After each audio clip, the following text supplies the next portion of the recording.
Thank you very much, Mr. Chairman. Thank you to everyone gathered here, and again to Sciences Po for facilitating this. I've had a great time. I'm really glad to be in Paris and not stuck in New Haven right now. I don't know if you have ever been there, but I'm glad to be gone. So, I want to just start out by pointing out that I feel like much like their conception of the British Empire, the team from Cambridge is stuck in the 19th century when it comes to a lot of how they viewed this debate.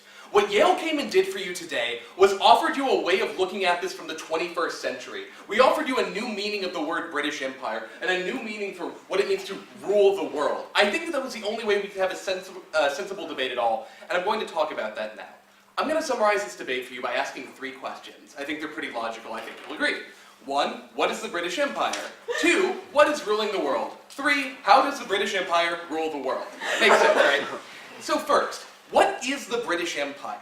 Now, they say that the British Empire doesn't exist. That's been their line all throughout this debate. But they've forgotten what you've heard from every speaker on side Yale, that yes, in the classical sense, of course the British Empire doesn't exist anymore. That's why we framed this debate the way we did. Like, to demand that we debate whether or not, like, the classical British Empire, which everyone agrees and, like, objectively does not exist, like, you know, with, like, Queen Victoria and the big navy and all the men in funny hats, like, no, that doesn't exist anymore. To ask that we defend that they rule the world is like, it's like asking us to defend that, like, the kingdom of Narnia still rules the world. It just doesn't make sense. Instead, we asked a simple question. What does the British Empire look like today? And we pointed to a group of nations which have themselves agreed to abide by certain values rooted in the British tradition, that have agreed to recognize the Queen as the head of their Commonwealth, who have agreed to do a lot more, and I'm going to talk about that later on, because I think, you know, Miss Herzog, for example, gave us the argument that no, they just play cricket together. Like, sure, the Commonwealth Games happen. And I get that the British love to be self-deprecating, but like, give yourselves a little credit, guys, come on. When you look at what it is the Commonwealth does, where they're synchronizing and facilitating economic development, where they coordinate policy efforts, no thank you, like environmental protection, when they are working to drive the issues that sort of affect all of these nations, when that's helping determine what these policies are, we think that it's fair to say that that's what the British Empire is today. These group of nations that have come together under this sort of shared system of values. Second, I want to talk about what ruling the world means. So, I agree that it's all what we've told you again, and as Kristen argued at the beginning of her speech, actually I'll take you now. So you're saying that basically because they can agree on some common frameworks, I don't know which exactly by the way, they rule the world, but then do you know about something called the EU, and also has common frameworks? Would you say the EU rules the world? So the funny thing about the European Union is that it's European.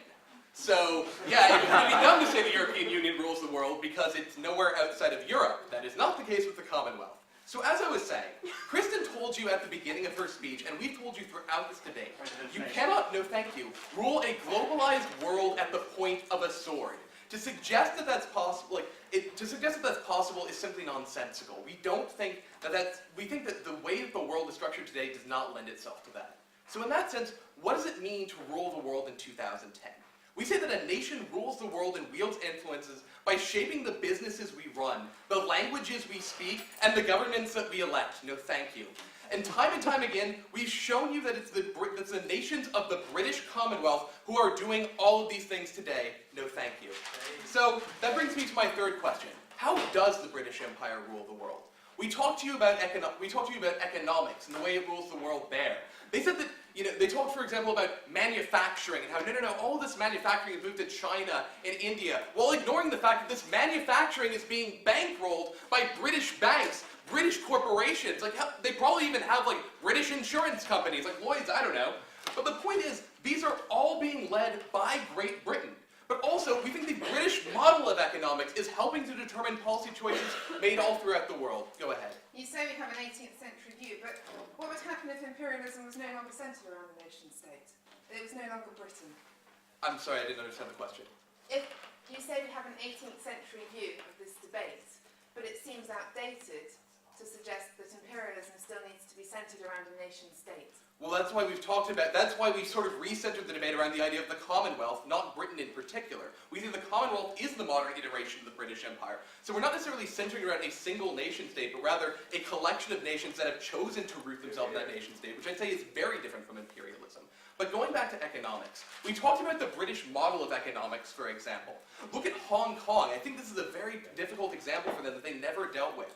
The British ruled it for, however long, 100 years, I think, and they ruled it in their own way. They modeled the economy in their own way. And yes, they gave it back to China. But what happened when they gave it back to China? When they gave it back to them, it was the model on which the Chinese based a lot of their new economic reforms. For example, their recent reforms in favor of property rights were based on a lot of what they saw in Hong Kong, even back during the 1980s when these reforms were first launched. They saw that capitalism can work. Ladies and gentlemen, if being able to determine the choices made by one of the world's largest economies doesn't constitute influence, I'd like to know what they think does. We talked to you about how it legally shapes the world.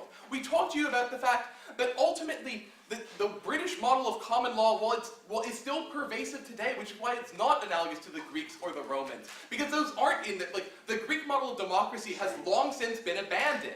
What has not been abandoned is British common law, is the notion of the role of the judge in the state. These are ideas that the British laid out originally that are still around today. We talked to you about policies and the environment. We talked to you about the fact that it was the Commonwealth that led the charge for helping to create things like Kyoto. It was the Commonwealth who helped shape modern environmental policy. And the United States actually has been severely compromised by refusing to go along with that. Finally, we talked about culture. And yeah, it's true that yes, Britain doesn't exclusively control the English language, but any good linguist will tell you that the way we speak, the languages and the words that we use shape the way we view the world. They shape the way that we think. I think it's important to note that if the British Empire doesn't still rule the world, why am I up here talking in English? Why is everyone in this room listening to me say that?